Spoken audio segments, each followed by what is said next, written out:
This is a travesty of our rules. This is a travesty of our rules. This is a travesty of the Senate rules.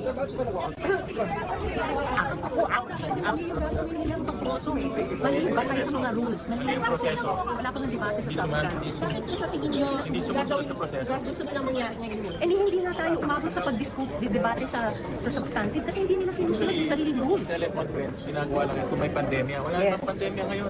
Walang national natin emergency. papaguhin? Walang force majeure. Wala silang force majeure.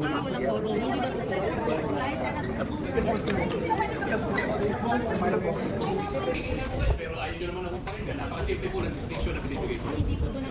Huwag po, ang pag-iusap ko lang po, huwag kayo mag-communicate. Masamang kahulugan. I am precisely placing a distinction between the two. Yun lang po. Wala kang ibang masamang kahulugan. Eh kasi po yung tayo difference. Huwag po pero... Explain na lang natin para hindi ma- Huwag po gano'n. explain mo na lang po. Kasi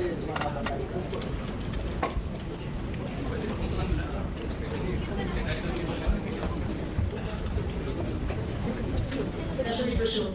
Come here. Yes, Senator Pena. I'm listening to the two senators, and as I mentioned kanina, na tayo gumamit ng prasuhan, etc. And I see the point of Senator Risa, but I'm also listening to Senator Marcoleta. It's a, kumbaga sa libro, iba yung love language, but I don't think there meant to be any offense. Having said that, we're only discussing whether we will take up the amendment or not. And we have exhausted already all the arguments. This is a simple motion, so I move that we divide the House. May I retake my motion. Then we can go into the merits and they can try to convince us whether or not we...